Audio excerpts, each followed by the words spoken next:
اور اب خبروں کی تفصیل۔ طلاق ثلاثہ قانون کو سپریم کورٹ میں چیلنج کیا گیا ہے۔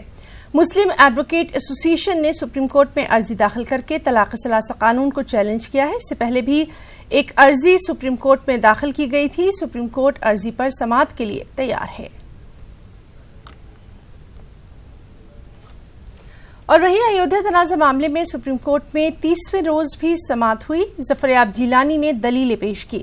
ظفریاب جیلانی نے کہا کہ جب 1885 میں نرموہی اکھاڑے نے عدالت میں درخواست داخل کی تھی تو انہوں نے اپنی درخواست میں کہا تھا کہ متنازع زمین کے مغربی حصے پر ایک مسجد بنی ہوئی تھی۔ یہ حصہ اب متنازع زمین کے اندرونی صحن کے نام سے جانا جاتا ہے۔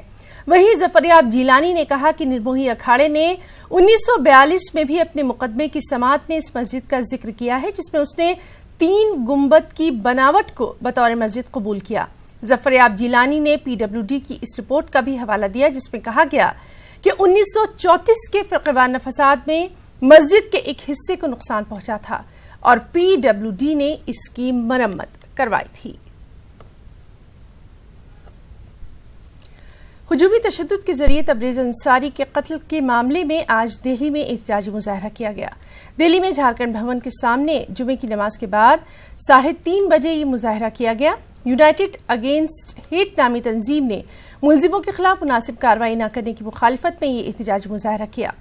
دفعہ 302 کی جگہ 304 لگائے جانے کے خلاف یہ مظاہرہ کیا گیا۔ پچھلے دنوں جھارکھنڈ موب لنچنگ کی گھٹناؤں کو لے کر لگاتار سرخیوں میں رہا تھا۔ اس میں ایک معاملہ تبریز انصاری کی موت کا بھی تھا۔ اس معاملے کو لے کر آج جھارکھنڈ بھون پر دلی میں یہ احتجاج ہو رہا ہے، وروध پردرشن ہو رہا ہے۔ آپ دیکھ سکتے ہیں کہ منیر کا وسنت وہار کا یہ پورا علاقہ ہے جس پہ لگاتار جو ہے یہاں پر یہ لوگ پردرشنکاری پہنچے ہیں، یہ احتجاج کرنے والے لوگ پہنچے ہیں۔ یہ مرد آباد کے نعرے لگا رہے ہیں۔ جھارکھنڈ بھون کے بالکل دروازے پر یہ لوگ موجود ہیں اور لگاتار جو ہے مرد آباد، رگھور داس سرکار مرد آباد کے نعرے لگا رہے ہیں۔ پولیس پرشاسن یہاں پر پوری طور پر مستعد ہے۔ یہ جھارکھنڈ بھون ہے، آپ دیکھ سکتے ہیں کہ کس طرح سے یہاں پر یہ لوگ پردرشنکاری پہنچے ہیں، ہائے ہائے کے نارے لگ رہے ہیں۔ کئی طرح کی مانگیں کی جا رہی ہیں، کئی طرح کے سوال اٹھائے جا رہے ہیں اس پورے معاملے کو لے کر کے، کیونکہ ہم نے دیکھا تھا پچھلے دنوں اس معاملے میں دفعہ 302 کے تحت پہلے کیس درج ہوتا ہے، اس کے بعد 304 میں اس کو تبدیل کر دیا جاتا ہے۔ یہ ناراضگی جو ہے وہ سامنے آ رہی ہے۔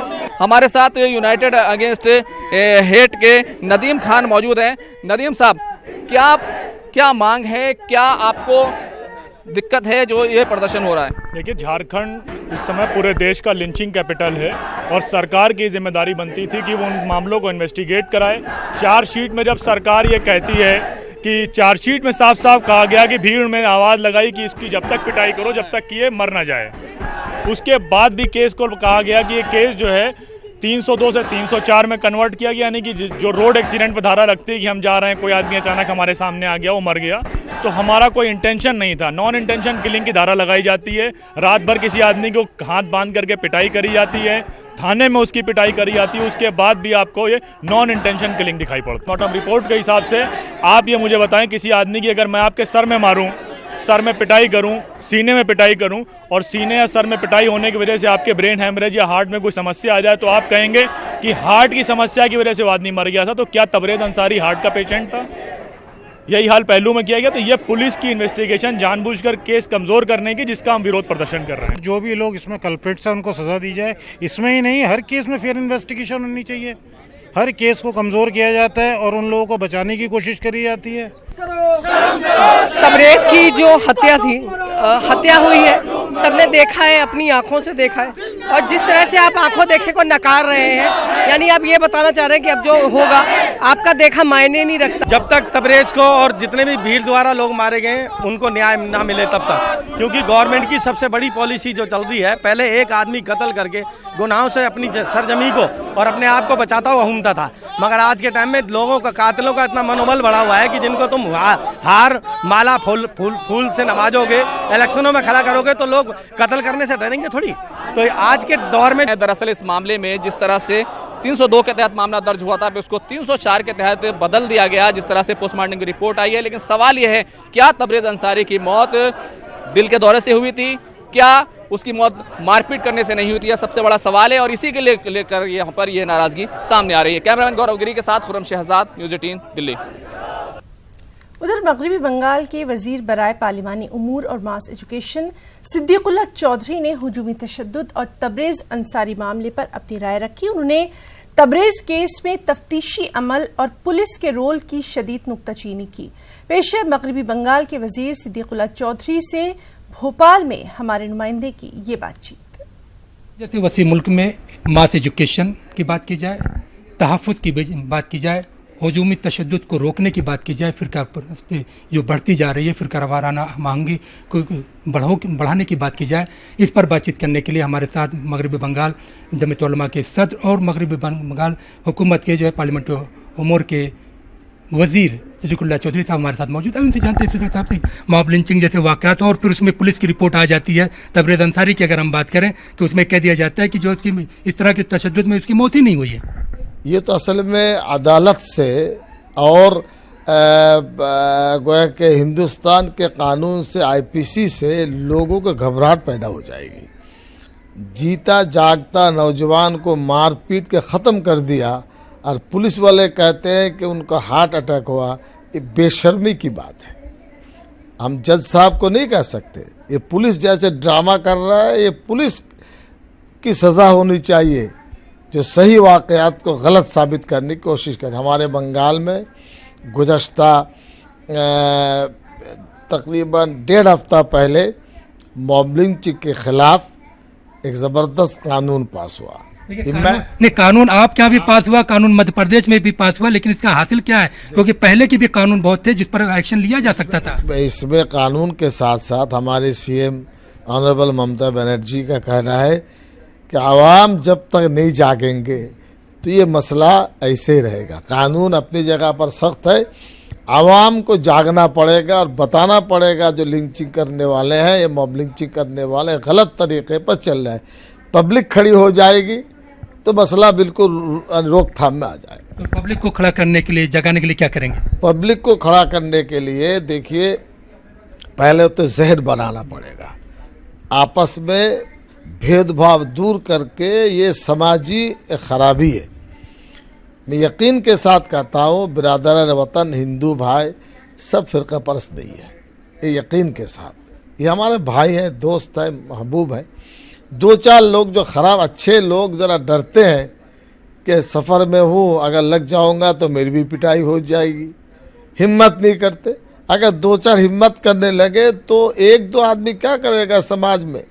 इसलिए एक तो है आपस में बातचीत, वर्कशॉप होना चाहिए कि मॉब लिंचिंग में हमें क्या करना चाहिए। तीसरी बात यह है कि इस सिलसिले मूवमेंट होना चाहिए, जगह जगह जुलूस निकलना चाहिए। लोग डरे हुए हैं, लोग ये सोचते हैं क्या होगा। नहीं, मुल्क का कानून दस्तूर सबसे बालातर है, हमसे भी है, सदर जमहूरिया से भी है, प्राइम मिनिस्टर भी है, चीफ मिनिस्टर, जो भी अपनी जगह पर हो, दस्तूर दस्तूर है, तो दस्तूर से ऊपर कोई नहीं है। हम देखते हैं कि चौधरी साहब का कहना है कि हालात जो हैं वो बेहतर होंगे, लेकिन इसके लिए जो इंफरादी कोशिशें हैं उसको इज्तिमाई शक्ल में बदलने की ज़रूरी है। खुद जो है इस कम्युनिटी के लोगों को आगे आना होगा। जब एक कम्युनिटी के लोग आगे आएंगे और तमाम कम्युनिटी के लोग आपस में मिलजुल कर काम करेंगे तो फ़िरका वाराना जो तहफ़्फ़ुज़ हमारा है, फ़िरका वाराना जो फसादात के जो मामले हैं उस पर भी रोक लगेगी और लोगों में एकजहती भी बढ़ेगी और हुजूमी तशद्दुद जैसे मामलात पर रोक भी लगेगी। कैमरामैन दीपक के साथ मेहताब आलम, न्यूज़ 18 भोपाल। जमीयतुल उलमा मध्य प्रदेश के ज़ेर एहतमाम भोपाल में अमन व एकता सम्मेलन का इनेकाद किया गया। सम्मेलन में तमाम मज़ाहिब के दानिश्वरों और मजहबी रहनुमाओं ने शिरकत की और हुजूमी तशद्दुद को रोकने के लिए मुख्तलिफ कौमों के बीच आपसी इत्तेहाद के फ़रोग़ पर जोर दिया। जी की सबसे ज़्यादा ज़रूरत है अमन की और एकता की। अमन नहीं होगा और एकता नहीं होगी तो मुल्क कैसे, देश कैसे तरक्की करेगा। आपस में लोग लड़ते रहेंगे। देखिए, मैंने आप वो समर्थन कहें या जो कहें, जब उंगली उठाई जाती है घुसपैठिया कहकर मुसलमानों की तरफ, तो मुझे ये कहना ही है कि भाई करो। तो ये जो मॉब लिंचिंग की जो मसला है, इसको कड़ी कानून लाना पड़ेगा और इसको कंट्रोल करना देश के हित में होगा क्योंकि हमारे गुरुओं ने हमें ये पैगाम दिया है कि भाईचारा बनाए रखना है, जो ईश्वर की जो औलाद है खलकत है उसके साथ प्रेम करना। साच कहूँ सुन लियो सवे जिन प्रेम कियो तेन हे प्रभु पायो। वो मॉब लिंचिंग की जो घटना है आज भारत में ही नहीं पड़ोसी देशों में भी हो रही हैं और कई बच्चों के साथ अनेक घटनाएं घट रही हैं। यह बहुत निंदनीय कृत्य है, ऐसा कृत्य कतई नहीं होना चाहिए। मगरबी बंगाल हुकूमत की जानिब से दिए गए शिक्षा रत्न सम्मान अवार्ड से इस साल मदरसा के असातिज़ा को महरूम ही रखा गया।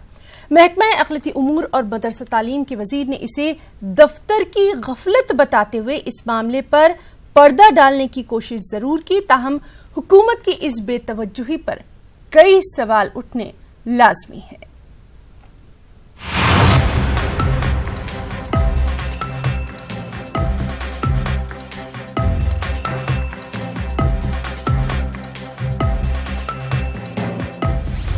बंगाल में मदरसा असातिज़ा की अनदेखी, असातिज़ा को शिक्षा रत्न अवार्ड से रखा गया महरूम।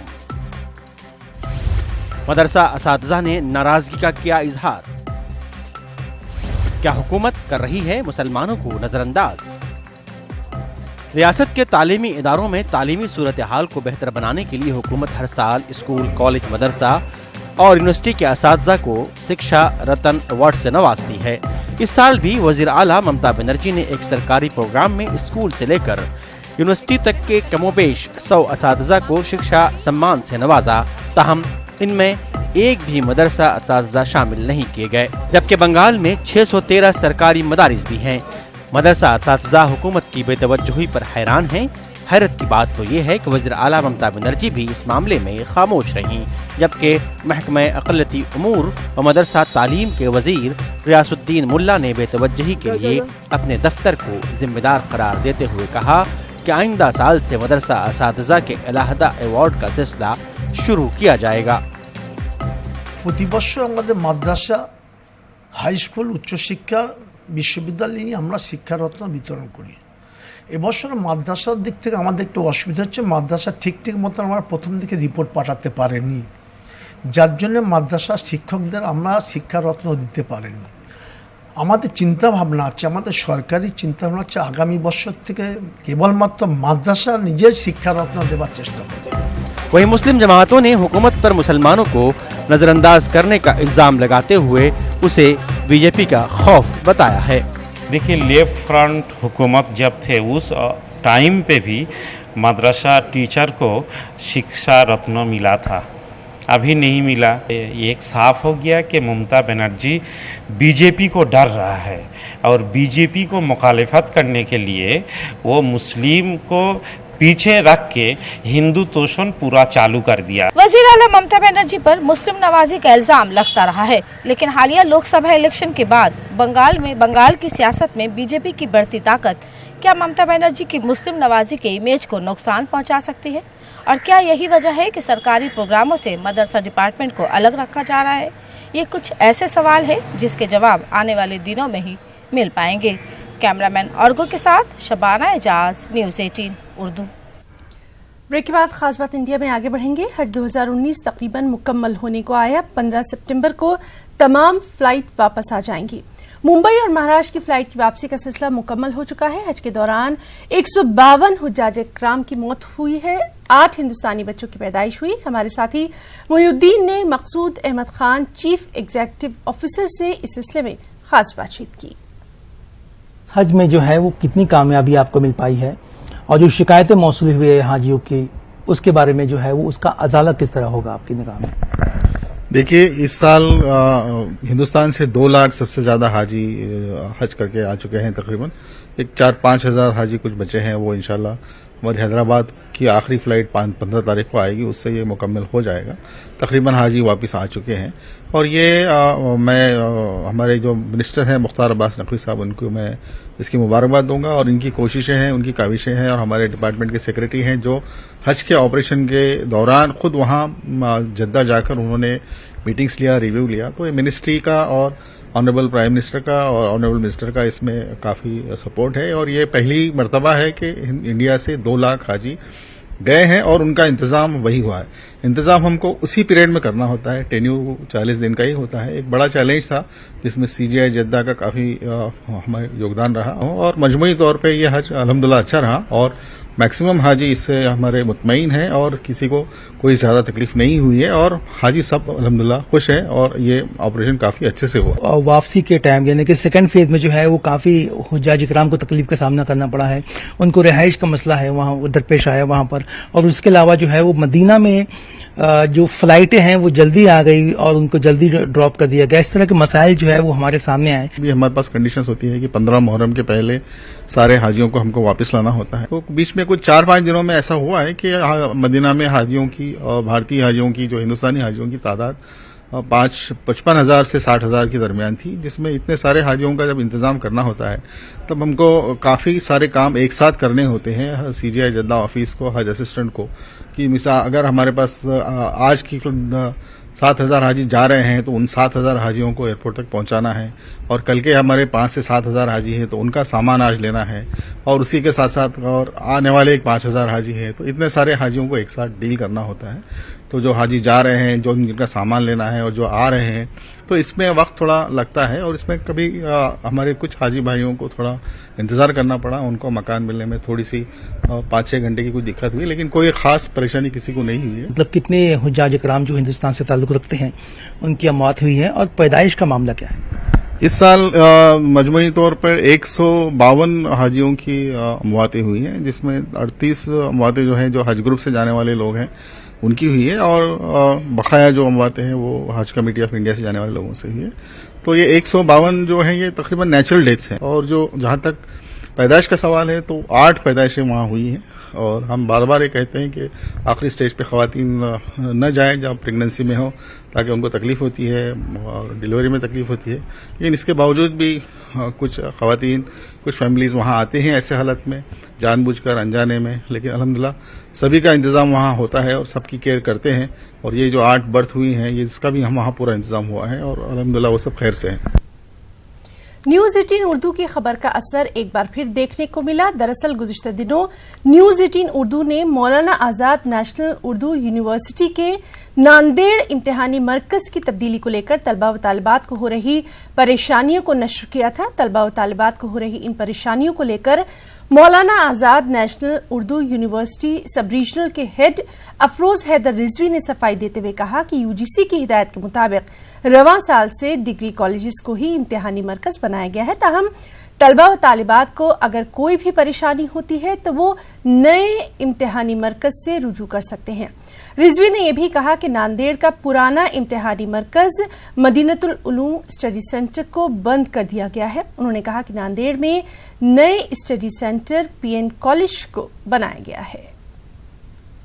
अभी 2-4 दिन पहले न्यूज 18 उर्दू के चैनल पर ये न्यूज़ हमारी निगाहों से गुजरी कि मौलाना आजाद नेशनल उर्दू यूनिवर्सिटी के नांदेड़ सेंटर पर कुछ एग्जामिनेशन से रिलेटेड बदनज़मी है, लेकिन ऐसा कुछ भी नहीं है। हमारे पुराना सेंटर हमारा मदीनतुल उलूम था, जिसी जगह पर यूजीसी रेगुलेशन 2017 के अकॉर्डिंग हम लोगों ने उसको नांदेड़ सिटी में ही वहाँ से 2-3 किलोमीटर दूर पर प्रतिभा निकेतन महाविद्यालय वहाँ पे शिफ्ट कर दिया है और हमारे एग्जामिनेशन 14 तारीख से शुरू हो गए हैं और जितने भी हॉल टिकट्स हैं बच्चों को दे दिए गए हैं। जो हॉल टिकट्स स्टडी सेंटर पुराने स्टडी सेंटर से हमारे पास आए थे वो अपने स्टैम्प हमने लगाए थे मदीनतुल उलूम का, उसको जब हमारे सेंटर पर आए तो हमने उसको SC क्लोज करके उसको कैंसिल कर दिया। पुराना सेंटर चूँकि क्लोज हो चुका था और उसमें उनके हॉल टिकट्स पर प्रतिभा निकेतन। मुल्क के मौजूदा हालात इस बात का तकाजा कर रहे हैं कि उर्दू का अदीब और दानिश्वर तबका जदीदियत की तरफ लौट जाए ताकि उर्दू अदब के जमूद को तोड़ा जा सके। और इन ख्यालात का इजहार मारूफ अदीब और नॉवल निगार नूरुल हसनैन ने किया। वो एक अदबी मुज़ाकरे से खिताब कर रहे थे। इस मुज़ाकरे में सोशल मीडिया के बामकसद इस्तेमाल पर भी जोर दिया गया। एक रिपोर्ट। कहते हैं अदब समाज का आईना होता है। उर्दू अदब ने इसकी बेहतरीन अक्कासी की है, अदबी तारीख इसकी गवाह है। लेकिन मौजूदा हालात में अदीबों, शायरों और दानिश्वर तबके का क्या मंशूर होना चाहिए, कैसे इन हालात में अदब को परवान चढ़ाया जाए और कैसे अदबी जुमूद को तोड़ा जाए, इन तमाम मुद्दों पर औरंगाबाद में रीड एंड लीड फाउंडेशन की जानिब से एक मुज़ाकरा हुआ। इस मुज़ाकरे में नामवर अदीबों, सहाफ़ियों और दानिश्वर तबके ने शिरकत की। शुरका ने अदबी तारीखी पस मंज़र में मौजूदा हालात की तर्जुमानी करने पर जोर दिया। आज के दौर में भी हमारा अदब बिल्कुल खामोश नहीं है, इजहार के नए पैराए, नए अंदाज या नए असाली भी अख्तियार करता है। तो इजहार बयान का ये तसलसल जारी व सारी रहता है और इस लिहाज से हमारा अदब भी गोया इसी का गोया आयनादार है। आज जिस तरह के हालात हमारे सामने हैं और एक नफ़रतों की फ़ज़ा जिस तरह से परवान चढ़ रही है, इसके ताल्लुक़ से अदब गाफिल भी नहीं है, अदब अपना काम कर रहा है। बज़ाहिर ये छोटी सी मजलिस थी, लेकिन इस मजलिस के अगराज व मकासद काफ़ी वसी थे। शुरका ने अपने अपने अंदाज में उर्दू अदब के कई पहलुओं पर मुदल्लल रोशनी डाली और इस बात पर जोर दिया कि अब हमें अलामती और इस्ताराती अंदाज इख्तियार करना होगा। जदीदियत के नाम पर जो अदब परवान चढ़ा उसकी तजदीद करनी होगी। सोशल मीडिया और जदीद तरीक़ों को वसीला इजहार का जरिया बनाना होगा। हालात से नबरद आज़मा होना होगा। घटाटोप अंधेरे में ही सुबह नौ की किरण पोशीदा होती है। इन किरणों को तख्लीकी पैराए में उजागर करना होगा। सोशल मीडिया से लोगों का ताल्लुक ज़्यादा है और सोशल मीडिया पर चंद लाइनों की तहरीरें लिखने वाले लोग आज बहुत कम हैं। इस मामले में पेशरफ्त हुई है, उर्दू में भी और दीगर ज़बानों में भी चंद लाइनों का अदब सोशल। नाज़रीन, उर्दू ज़बान व अदब की अजीम शख्सियतों के तारुफी सिलसिले के तहत आज हम पेश कर रहे हैं मशहूर व मकबूल शायर फ़ानी बदायूनी का तारुफ, जिनका आज 140वां यौम पैदाइश है। तो आप देखिए उनकी शख्सियत और फन पर यह हमारी खास रिपोर्ट। मुझे इजाजत दें, आदाब।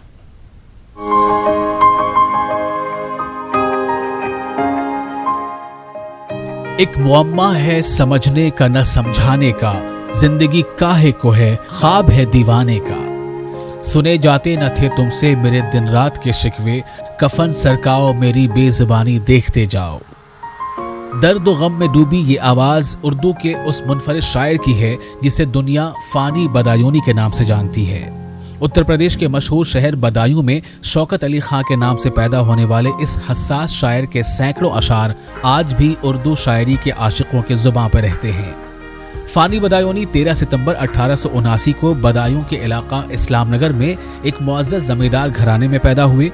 बरेली से बीए करने के बाद अलीगढ़ से 1906 में एलएलबी की सनद हासिल की, मगर उस दौरान शायरी का शौक हो चुका था और बहुत अच्छे अशार कहने लगे थे। लखनऊ जाकर वकालत की, मगर शायरी के जुनून ने उसमें कामयाब नहीं होने दिया।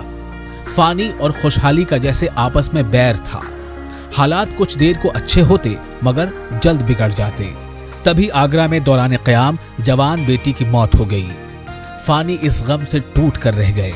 26 अगस्त 1941 को उन्होंने भी हमेशा के लिए आंखें मूंद ली। दर्द और गम को जिन शायरों ने शायरी का जुज़्वे आज़म बनाया, उनमें मीर तक़ी मीर के बाद फ़ानी का ही नाम आता है।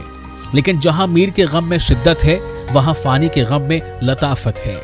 शायद यही वजह है कि जिंदगी, मौत और इश्क के मज़ामीन में यासियत और इजहार गम के ताल्लुक से सबसे ज्यादा शेर फ़ानी बदायूनी के ही याद किए जाते हैं। लेकिन इसका मतलब ये नहीं कि फ़ानी सिर्फ आहो फुगा और मैयतों और जनाजों के शायर हैं। फ़ानी का हुज़निया अंदाज जीने का हौसला और तहरीक भी देता है, और ये मिजाज और इम्तिजाज बाकी शायरों में कम पाया जाता है। गम के इस हुस्न की उम्दा मिसाल उनका ये मशहूर शेर है, जिसमें सांसों को मौत की अलामत तो बनाया है, मगर उन्हें जिंदगी से मशरूत भी कर दिया है। हर नफ्स उम्र गुज़श्ता की है मैयत फ़ानी, जिंदगी नाम है मर मर के जिए जाने का। शौकत अली खां फ़ानी बदायूनी उर्दू शेर व अदब की दुनिया में हमेशा जिंदा रहेंगे। Bureau report, news 18 Urdu.